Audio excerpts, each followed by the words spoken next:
Ecuador, las cárceles se han desabastecido de alimentos. Hay más de 11.000 presos perjudicados y sus familias tienen que llevarles comida. Vamos a ver.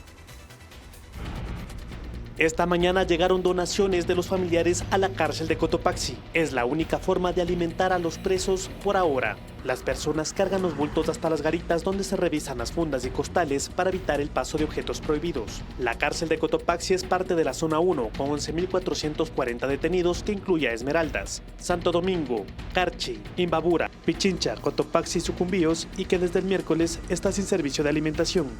Hasta este martes, la empresa guayaquileña La Factoría dominaba el mercado de la alimentación en las prisiones. Daba el servicio al 74% de los presos. Los contratos con el Estado empezaron en 2011 cuando proveía a ciertas cárceles. Eso cambió con la inauguración de las megaprisiones. En 2016 ganó un proceso para la totalidad de los 34 centros de rehabilitación. Hasta el 2022 el Estado no concretó nuevos procesos de contratación, pero la factoría siguió a cargo del monopolio de la alimentación bajo convenios de pago, una figura legal que debía usarse de manera extraordinaria, pero se convirtió en la regla. El Observatorio de la Contratación Pública cifró en $77 millones el monto pagado por el Estado a la factoría por este concepto. Desde el 2023, el servicio carcelario cambió las condiciones de contratación, dividió los procesos en 3 zonas administrativas. La empresa Gourmet Food Service ganó un contrato en mayo del 2023 que terminará en diciembre. Es para los presos de la zona 2. Azuay, Bolívar, Cañar, Chimborazo, El Oro, Loja, Manabí, Los Ríos, Morona Santiago, Pastaza y Tungurahua con 8.400 presos. En octubre, la factoría ganó un concurso para la alimentación de 12.600 presos en la zona 3, que está integrada por los centros del Guayas. Hasta este martes, la factoría también daba el servicio a 20 cárceles del norte del país bajo la modalidad de convenio de pago. Esto sin que el servicio penitenciario haya concretado un contrato por falta de interés de empresas participantes. Este es un tema sumamente delicado y complejo. Para entender un poco, en Ecuador hay 35 prisiones grandes. Los problemas que hay con el abastecimiento de alimentos están presentes en 20 de esas 35. O sea, hay 15 que todavía no se sabe en qué situación están. ¿Cuál es el punto álgido? ¿Cuál es el punto clave? Esta empresa llamada La Factoría. En el año 2015, ellos ganan esta licitación para empezar a proveer de alimentos a las prisiones. Y esto se amplía en el año 2016 y logran formar una especie de monopolio. Tenían los contratos en todas las cárceles del país. Coincidentemente, el presidente en ese momento era Rafael Correa. Esto es una coincidencia. Como todas las que suceden en política. Que envuelven los todas actos son de corrupción en ese país.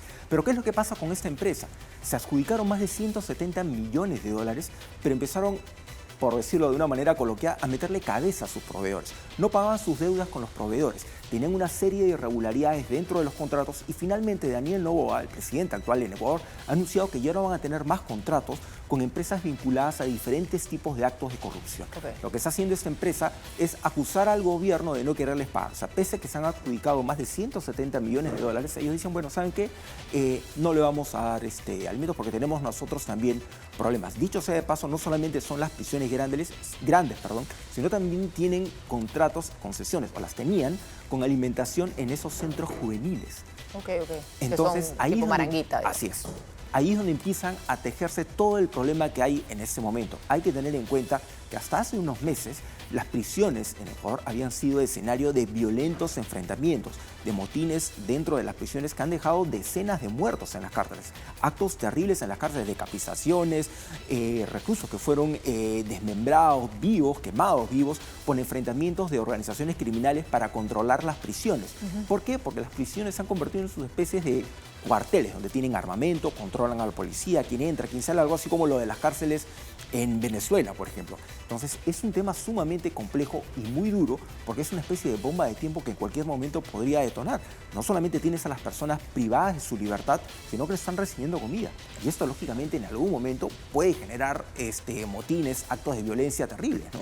Claro, naturalmente eso es un caldo de cultivo para la violencia, para nuevas reyertas, intentos de amotinamiento. Y por otro lado, también es un tema, dada la coyuntura de inseguridad, que tampoco es que genera esta sensación probablemente de urgencia en la ciudadanía. Probablemente el ciudadano no se siente empático ni preocupado. Dice, bueno, pues que no les lleguen comida, mejor. Es más, pueden haber hasta esas sensaciones. Que su familia los mantenga, pues porque nosotros los vamos a mantener. Entonces, tampoco pone esa urgencia sobre la clase política de solucionar esta situación. Así es, pero si tienes en cuenta que estas prisiones funcionan como base de operaciones para todas las actividades delictivas por muchas organizaciones criminales ya declaradas como terroristas en Ecuador, sí te pone en una situación en la que te tendrías que preocupar. O sea, tendrías que decir, oye, pero todos estos patas operan desde ahí adentro.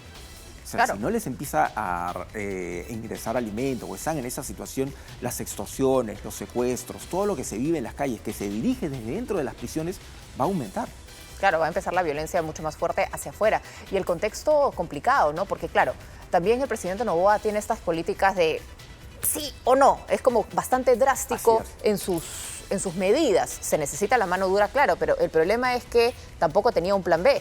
Ok, no voy a contratar con esta empresa, perfecto, pero ¿con qué empresa entonces vas a contratar? No se podía hacer un proceso paralelo de licitación y claro, la otra empresa tendrá que responder porque ha roto la cadena de pago.